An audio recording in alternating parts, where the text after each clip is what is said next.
তুমি কাঁদছো, রাতের অন্ধকারে বালিশে মুখ গুঁজে তুমি ফুঁপিয়ে ফুঁপিয়ে কাঁদছো।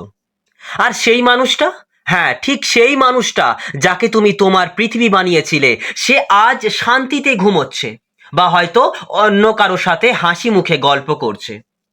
যে আজ তোমাকে ভিখারির মতো একটু সময়ের জন্য, একটু ভালোবাসার জন্য, একটু গুরুত্ব পাওয়ার জন্য রাস্তায় দাঁড় করিয়ে দিয়েছে, তোমার মনে হচ্ছে না পৃথিবীটা বড্ড নিষ্ঠুর? তোমার মনে হচ্ছে না যে তুমি শেষ হয়ে গেছো? দাঁড়াও বন্ধু, দাঁড়াও। আজ চোখের জলটা মোছো।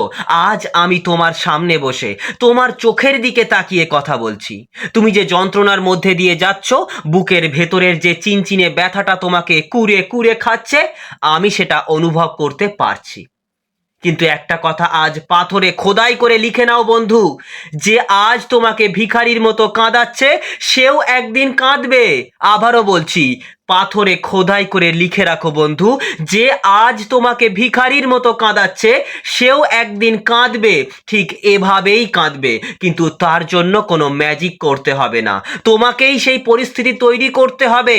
আজ আমরা শুধু হাওয়ায় কথা বলবো না, আজ আমরা মনোবিজ্ঞান, দর্শন এবং জীবনের কঠিন বাস্তবতার আয়নায় দাঁড়িয়ে দেখব কেন কেন তোমার সাথে এমনটা হলো। আর কথা দিচ্ছি বন্ধু, এই ভিডিওটা শেষ হওয়ার পর তোমার মনে যে আগ্নেয়গিরি তৈরি হবে, তা তোমার জীবনের মোড় ঘুরিয়ে দেবে। শুধু একটা অনুরোধ, ভিডিওটা স্কিপ না করে প্রত্যেকটা কথা তুমি নিজের জীবনের সাথে মিলিয়ে দেখো। ভেবে দেখো তো, সম্পর্ক সম্পর্কটা শুরুতে কি তুমি এমন ছিলে? ছিলে না। শুরুতে তুমি ছিলে একটা স্বাধীন মানুষ, তোমার নিজের একটা জগৎ ছিল, স্বপ্ন ছিল, হাসি খুশি একটা জীবন ছিল। কিন্তু আজ, আজ তুমি কোথায় এসে দাঁড়িয়েছো বলো বন্ধু? কোথায় এসে দাঁড়িয়েছো? তুমি নিজেকে বড্ড বেশি সস্তা করে ফেলেছো। খুব বাস্তব একটা উদাহরণ দিই। ধরো তোমার বাড়ির সামনে দিয়ে একটা নদী বয়ে গেছে, তুমি কি কখনো সেই নদীর জলের দাম দাও? দাও না, কারণ সেটা সব সময় পাওয়া যায়। কিন্তু যখন তুমি মরুভূমিতে যাও, তখন এক বোতল জলের জন্য তুমি 1000 টাকা দিতেও রাজি থাকো। মানব মনস্তত্ত্বও ঠিক এমনই।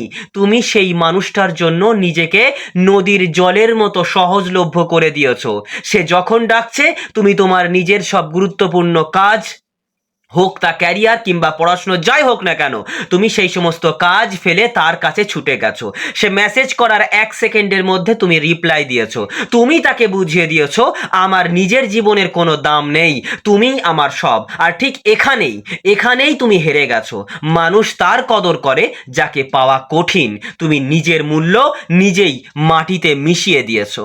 বিখ্যাত মানবাচরণ বিজ্ঞানী ডক্টর হেলেন ফিশার বলেছিলেন, ভালোবাসা কোনো আবেগ নয়, এটি একটি চরম আসক্তি।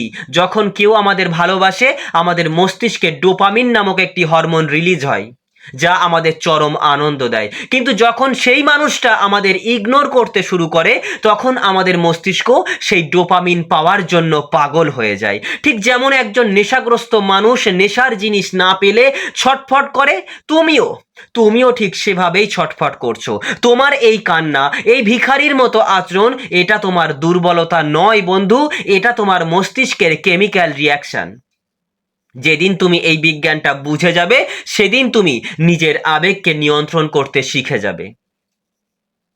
মনোবিজ্ঞানের একটা দারুণ সূত্র আছে, একে বলা হয় জেগ্রাইন এফেক্ট।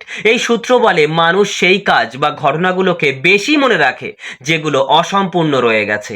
তোমার সাথে যেটা হয়েছে সেটা একটা আকস্মিক ধাক্কা, কোনো সঠিক কারণ না জানিয়েই হয়তো সে দূরে সরে গেছে বা তোমাকে ইগনোর করছে। তোমার মস্তিষ্ক এই অসম্পূর্ণ অধ্যায়টার একটা উত্তর খুঁজছে, আর সেই উত্তরের খোঁজেই তুমি বারবার তার প্রোফাইল চেক করছো, বারবার তাকে মেসেজ করে ভিখারির মতো কারণ জানতে চাইছো।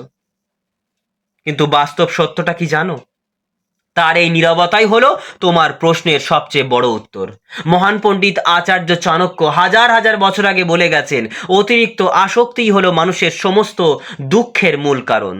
হ্যাঁ, অতিরিক্ত আসক্তেই মানুষের সমস্ত দুঃখের মূল কারণ। তুমি একটা মানুষের প্রতি এতটাই আসক্ত হয়ে পড়েছো যে তুমি ভুলে গেছো যে তুমি একা এই পৃথিবীতে এসেছিলে এবং একাই চলে যাবে। অন্যদিকে প্রাচীন গ্রিসের স্টোইক দর্শন আমাদের একটা অমূল্য শিক্ষা দেয়। স্টোইকরা বলে, তোমরা তোমার নিয়ন্ত্রণ শুধুমাত্র তোমার নিজের চিন্তা ভাবনা এবং নিজের কর্মের ওপর আছে।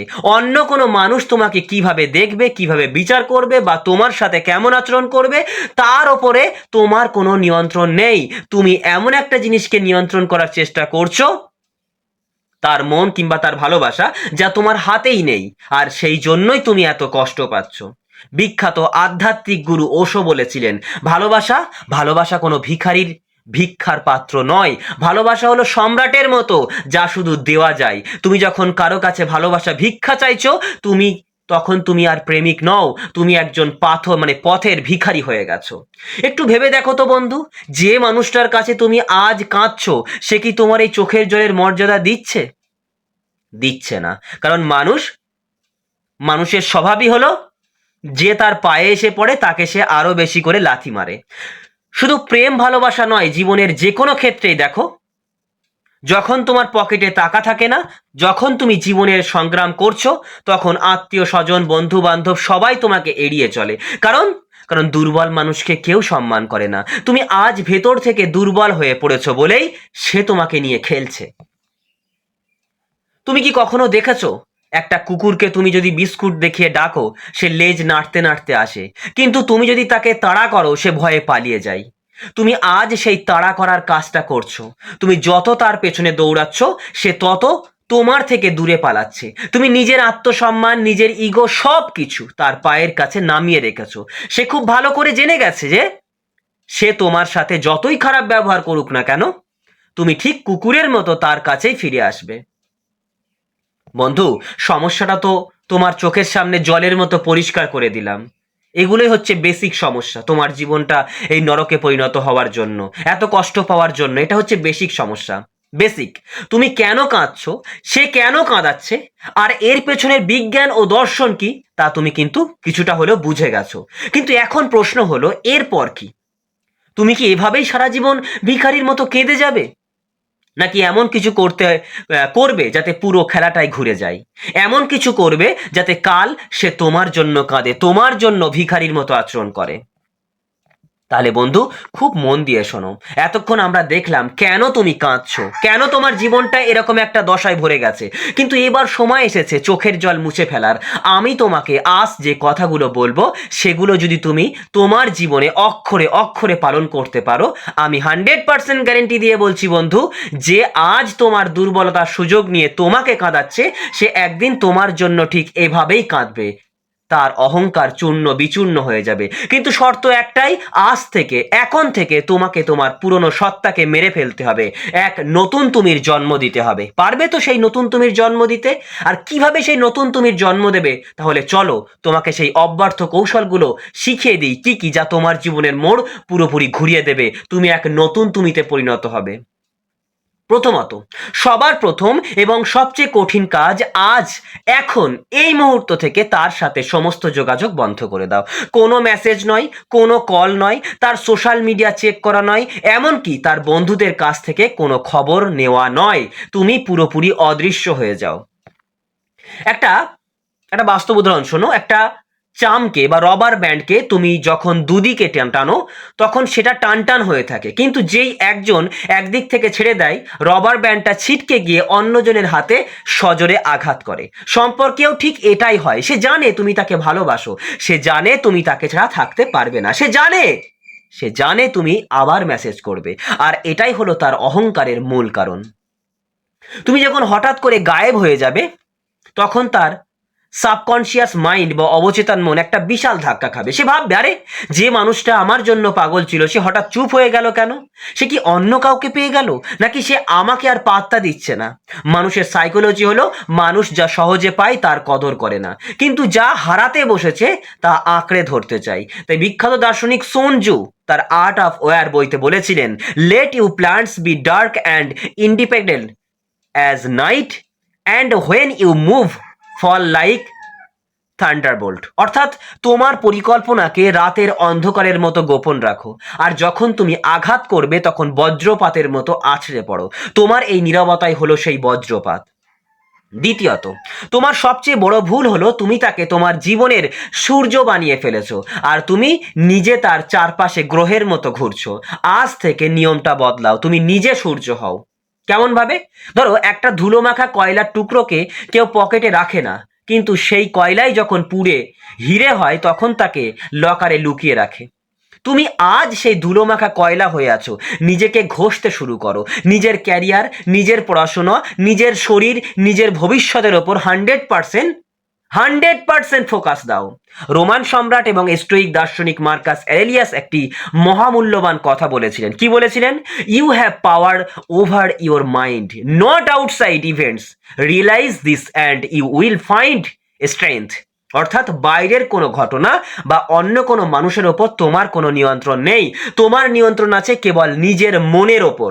এটা যেদিন বুঝবে, যেদিন তুমি অসীম শক্তির অধিকারী হয়ে যাবে, সেই দিনই তুমি অসীম শক্তির অধিকারী হয়ে যাবে। যে এনার্জি তুমি তাকে মেসেজ করতে বা তার জন্য কাঁদতে ব্যয় করছিলে, সেই একই এনার্জি জিমে গিয়ে, বইয়ের পাতায় বা নিজের কাজের জায়গায় ব্যয় করো। হ্যাঁ, ব্যয় করো। মনে রেখো, the best revenge is massive success. কি? Best revenge is massive success. সবচেয়ে বড় প্রতিশোধ হলো চরম সফলতা অর্জন করা। যেদিন তুমি সফল হয়ে তার সামনে দাঁড়াবে, সেদিন সে নিজের ভুলের জন্য অনুশোচনায় জ্বলতে থাকবে এবং সেই জ্বলন জীবনেও থামবে না। তৃতীয়ত, যদি কোনো কারণে তার সাথে কথা বলতেই হয়, যেমন একই অফিসে বা একই কলেজে বা একই স্কুলের কারণে, তবে আয়না নীতি প্রয়োগ করো। আয়না ঠিক ততটাই দেখায় যতটা তার সামনে থাকে। সে যদি তোমার সাথে এক লাইন কথা বলে, তুমি এক শব্দে উত্তর দাও। সে যদি তোমার মেসেজের রিপ্লাই 5 ঘন্টা পরে দেয়, তুমি 5 দিন পরে রিপ্লাই দাও। কি বলেছি বোঝা গেছে? ধরো দোকানে গেলে তুমি কি 10 টাকার জিনিসের জন্য 100 টাকা দাও? দাও না।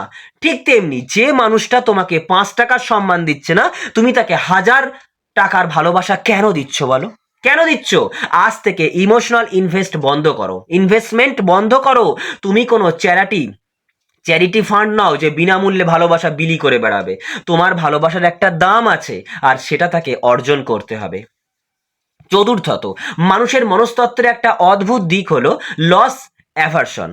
মানুষ কিছু পাওয়ার আনন্দ যতটা না উপভোগ করে, তার চেয়ে অনেক বেশি ভয় পায় কিছু হারানোর। সে আজ তোমাকে অবহেলা করছে কারণ সে নিশ্চিত যে তুমি কোথাও যাবে না। আর তার এই নিশ্চয়তাটা ভেঙে চুরমার করে দাও। নিজের জীবন নতুন করে, নতুন মানুষের সাথে মেশো, নতুন হবি তৈরি করো। সোশ্যাল মিডিয়ায় নিজেকে, নিজের হাসি খুশি জীবনের ছবি দাও।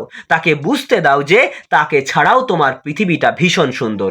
সে যেন বুঝতে পারে যে সে তোমার জীবনের একটা চয়েস ছিল, কোনো প্রয়োজন নয়।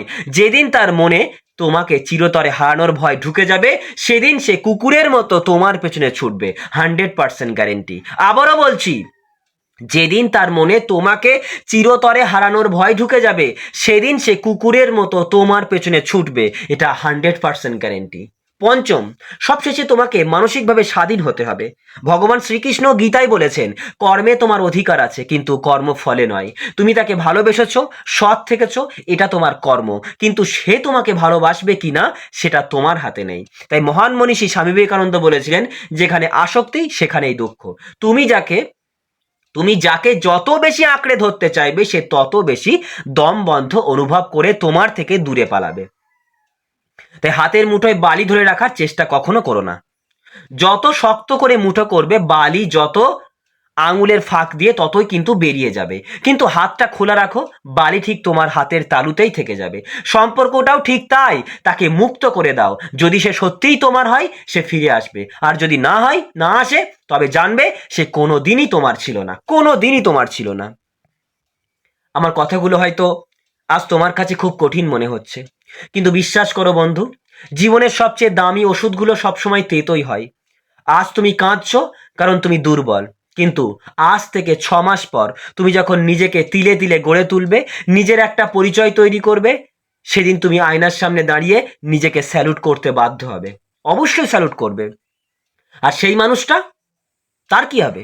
হ্যাঁ, সে সেদিন তোমার এই নতুন রূপ দেখে, তোমার এই সাফল্য দেখে নীরবে চোখের জল ফেলবে। সে আফসোস করবে এই ভেবে যে আমি কি অমূল্য রতনকে হারিয়ে ফেলেছি। কিন্তু জানো তো সবচেয়ে মজার ব্যাপার কি হবে? সেদিন তার ওই চোখের জলে তোমার আর কিচ্ছু এসে যাবে না, কারণ সেদিন তুমি তার যোগ্যতার চেয়ে অনেক উপরে উঠে যাবে, অনেক উপরে। তাই আজ এই ভিডিওটা শেষ করার আগে তুমি নিজের কাছে একটা প্রমিস করো। আমি চাই তোমরা প্রত্যেকে আজ ভিডিওর কমেন্টে, মানে কমেন্ট বক্সে প্রতিজ্ঞাবদ্ধ হও, কমেন্টে লেখো আজ থেকে আমার চোখের জল শেষ এবং আমার ঘুরে দাঁড়ানোর লড়াই শুরু। আমি নিজেকে প্রমাণ করে ছাড়বো। আমি দেখতে চাই তোমাদের মধ্যে সেই আগুনটা জ্বলছে কিনা। যদি আমার এই কথাগুলো তোমার মনের কোণে, একটা গভীর কোণেও আঘাত করে থাকে, যদি মনে হয় কথাগুলো তোমারই জীবনের গল্প বলছে, তবে আমাকে জানিও। আমি তোমাদের কমেন্টের অপেক্ষায় থাকলাম। হয়তো তুমিও কমেন্ট করে বলবে আপনার কথাগুলো সত্যিই খুব মূল্যবান। ওঠো বন্ধু, ওঠো, জাগো এবং নিজের জীবনের নিয়ন্ত্রণ নিজের হাতে তুলে নাও। তুমি কোনো ভিখারি নও, তুমি তোমার জীবনের রাজা কিংবা রানী। কি বললাম বোঝা গেছে? তাই দীর্ঘ আলোচনার পর ভিডিওটা শেষ করার আগে তোমাকে খুব আপন করে, একদম তোমার মনের কাছের একজন হয়ে একটা কথা বলতে চাই। আমি জানি এতক্ষণ ধরে কথাগুলো শোনার পর তোমার বুকের ভেতর জমে থাকা পাথরটা কিছুটা হলেও হালকা হয়েছে। তোমার হয়তো মনে হচ্ছে এই যন্ত্রণার সুড়ঙ্গের শেষে সত্যিই একটা আলোর রেখা আছে। জানো তো বন্ধু, আমাদের মানব মনের একটা খুব অদ্ভুত সত্যি আছে। আমরা আসলে সেই মানুষটার জন্য কাঁদি না, আমরা কাঁদি তার সাথে জড়িয়ে থাকা কিছু সুন্দর স্মৃতি আর কিছু মিথ্যা প্রতিশ্রুতির জন্য। আমরা কাঁদি সেই ভবিষ্যৎটার জন্য যেটা আমরা তাকে নিয়ে সাজিয়েছিলাম। কিন্তু আজ একটু শান্ত হয়ে ভেবে দেখো তো, যে মানুষটা তোমার এই মূল্যবান চোখের জলের যায় মানে ভাষাই বোঝে না, সে তোমার ওই সুন্দর স্বপ্নগুলোর কদর কি করে বুঝবে বলো? কি করে বুঝবে? তাই বিখ্যাত সুফি সাধক ও দার্শনিক জালালউদ্দিন রুমি একটি অসাধারণ কথা বলে গেছেন, the wound is the place where the light enters you. অর্থাৎ তোমার শরীরে বা মনে যেখানে ক্ষত সৃষ্টি হয়েছে, ঠিক সেখান দিয়েই তোমার ভেতরে নতুন আলো প্রবেশ করে। তোমার আজকের এই কষ্ট, এই ভাঙনটা আসলে তোমার শেষ নয় বন্ধু, এটা হলো তোমার নতুন করে জন্ম নেওয়ার প্রস্তুতি। তুমি আজ ভেঙে চুরমার হয়েছে বলেই তো কাল আরো মজবুত হয়ে নিজেকে গড়তে পারবে। একটা বীজকে যখন মাটির গভীরে অন্ধকারে পুঁতে দেওয়া হয়, সে ভাবে তার জীবন শেষ, কিন্তু আসলে সেখান থেকেই তার নতুন এক মহিরুহ হয়ে ওঠার যাত্রা শুরু হয়। একবার শুধু চোখটা বন্ধ করে এই দিনটার কথা কল্পনা করো। আজ থেকে ঠিক কিছুদিন পর কোনো এক স্নিগ্ধ সকালে তুমি ঘুম থেকে উঠলে, তুমি তোমার নিজের জীবনের লক্ষ্যে পৌঁছে গেছো, তুমি সফল, তুমি স্বাধীন। কল্পনা করো তুমি তোমার লক্ষ্যে তোমার সাকসেস হয়ে গেছো। হঠাৎ তোমার ফোনে সেই মানুষটার একটা মেসেজ এলো বা রাস্তায় তার সাথে দেখা হলো, কিন্তু অবাক হয়ে তুমি দেখলে তোমার বুকের ভেতর আর কোনো তোলপাড় হলো না, তোমার হাত কাঁপলো না, তোমার চোখ দিয়ে এক ফোঁটাও জল পড়লো না। তুমি শুধু একটা তৃপ্তির হাসি হাসলে এবং তাকে পাশ কাটিয়ে নিজের গন্তব্যের দিকে এগিয়ে গেলে। বিশ্বাস করো, ঠিক সেই মুহূর্তটাই হবে তোমার জীবনের সবচেয়ে বড় জয়। সেদিন তুমি বুঝবে আজ তুমি যাকে হারিয়েছো বলে কাঁদছো, তার বদলে তুমি জীবনের সবচেয়ে দামি সম্পদটা অর্জন করেছো, আর সেটা হলো নিজেকে ফিরে পাওয়া। তুমি রাস্তার ধুলোয় পড়ে থাকা কোনো পাথর নও, যে কেউ তার মন মেজাজ অনুযায়ী তোমাকে লাথি মেরে চলে যাবে। কি বললাম? যে কেউ তার মন মেজাজ অনুযায়ী তোমাকে লাথি মেরে চলে যাবে। তুমি হলে আগুনে পুড়ে তৈরি হওয়া খাঁটি সোনা। নিজেকে আর সস্তা হতে দিও না। এই অন্ধকার রাত কেটে গিয়ে তোমার জীবনে একটা দুর্দান্ত সকাল আসতে বাধ্য, এটা আমার 100% গ্যারেন্টি। ভিডিওটা যদি তোমার অস্তিত্বে মানে তোমার অস্থির মনকে একটু শান্ত করতে পারে, যদি তোমার মনে হয় বুকের ভেতরে ঝড়টা থেমে গিয়ে একটু তৃপ্তির অনুভূতি আসছে, তবে আমাকে জানিও বন্ধু। আমি তোমার পাশে ছিলাম, আছি এবং থাকবো। অনেক ভালোবাসা নিও, ভালো থেকো, আর নিজের এই ঘুরে দাঁড়ানোর লড়াইয়ে কখনো হার মেনো না।